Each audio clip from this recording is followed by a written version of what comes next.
do tratamento jurídico constitucional da liberdade de expressão. Primeiro a gente vai entender o que seria a liberdade de expressão. O conceito doutrinário é que a liberdade de expressão é a liberdade de revelar o que percorre na esfera íntima para o meio externo, isto é, de externar os pensamentos, as opiniões, as sensações, as emoções e tudo aquilo que o indivíduo acredita ser relevante para sua autoconstrução, bem como para a intervenção do espaço a qual está sendo inserido. De outra maneira, a liberdade de expressão também pode se identificar como atividades imprescindíveis para a realização da plena personalidade humana. Bom, a liberdade de expressão, ela tem um selo distintivo dentro das sociedades democráticas, onde as pessoas conseguem exercer e falar aquilo que sente, que é o que quer, aquilo que pensa, enquanto nos regimes autoritários, autocráticos, eles não conseguem. Bom, como nos expressamos? É na linguagem que estão os meios para representar o que se pensa, o que se sente, o que se acredita, mas é somente com a expressão que a linguagem toma forma, tornando-se ambas praticamente indissociáveis. Trouxe um conceito doutrinário de João Batista, que ele vai demonstrar a relevância social da linguagem, onde o autor sustenta que, para compreender a sociedade e, sobretudo, o ser humano, é substancial compreender a linguagem. É por meio dela, é por meio da linguagem, que se pode reivindicar os direitos. O autor ele diz o seguinte: no campo do direito, ressalta-se logo que a lei é linguagem, mas não apenas a lei. Se observarmos bem, veremos que é bem mais amplo o domínio da linguagem no mundo do direito. É a linguagem o que diz o acusado no interrogatório, o que declara a vítima de um crime e o que depõe a testemunha, a sentença que o juiz profere e a exortação verbal que o juiz faça. A linguagem é o sangue que perpassa as artérias do mundo jurídico. A liberdade de expressão é uma das dimensões do direito à liberdade, figurando como uma das liberdades constitucionais mais comumente asseguradas. Ou seja, consiste basicamente no direito de se comunicar e de participar das relações comunicativas. A liberdade de expressão, de outros olhos doutrinários, é o direito de transmitir, independentemente da formulação de convicções, juízos e conceitos do Estado ou de terceiros. A linguagem em suas mais diversas formas, como por meio de música, pintura, teatro, da fotografia, do filme, do livro, dos gestos, ou mesmo pelo silêncio.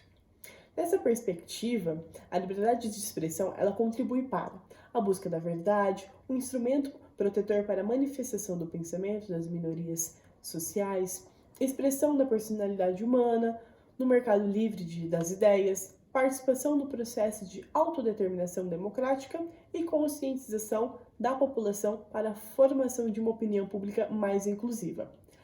Agora a gente vai entrar num ponto onde liberdade de expressão versus liberdade de pensamento. A liberdade de expressão ela é abordada como pressuposto da liberdade de expressão. Portanto, explorar uma dessas liberdades é explorar simultaneamente a outra, razão pela qual adota-se a terminologia como liberdade de expressão do pensamento.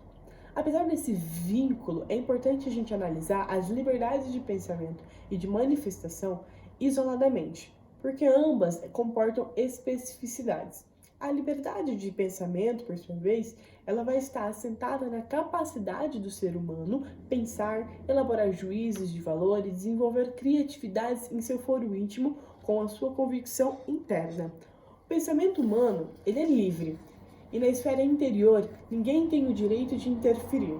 Assim, passando por um lado penal, o intercrimes ou o caminho do crime, a gente pode se deparar com o posicionamento de que a cogitação do direito penal não é punível. Então, você tem o direito de você pensar e você tem o direito de você entender as suas sensações daquilo como você mesmo quer. É a sua convicção interna. Segundo o autor Nunes Júnior, é possível analisar a liberdade de expressão sob duas dimensões. A primeira é substantiva e a segunda instrumental. A dimensão substantiva é a atividade de pensar, refletir, elaborar opiniões e de exteriorizar as sensações, os sentimentos e a criatividade.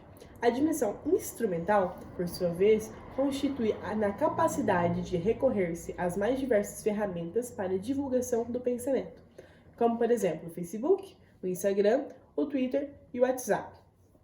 Com expressa previsão constitucional, a liberdade de expressão ela é elencada como um direito fundamental. previsto no artigo 5º, inciso 4º, da Constituição Federal de 1988, segundo o qual é livre a manifestação do pensamento, sendo vedado o anonimato.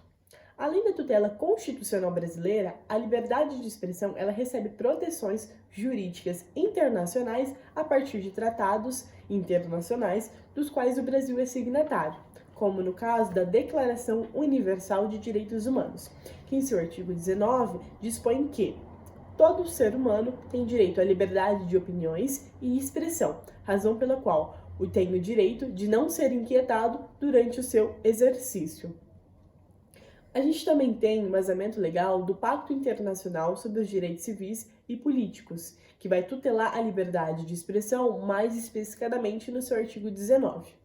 A Convenção Interamericana sobre os Direitos Humanos, denominada Pacto São José da Costa Rica, prevê no seu artigo 13 que todos têm o direito ao livre pensamento quando de expressá-lo, compreende a liberdade de buscar, receber e difundir informações e ideias de toda a natureza, sem consideração de fronteiras, verbalmente ou por escrito, ou em qualquer forma impressa ou artística, ou por qualquer outro processo de sua escolha. Na maioria desses documentos, que seria o Pacto, a Declaração Universal, a Constituição, a gente pode ver que a liberdade de expressão ela é reconhecida como um direito fundamental, responsável por assegurar a autossatisfação individual e o pleno desenvolvimento da personalidade humana.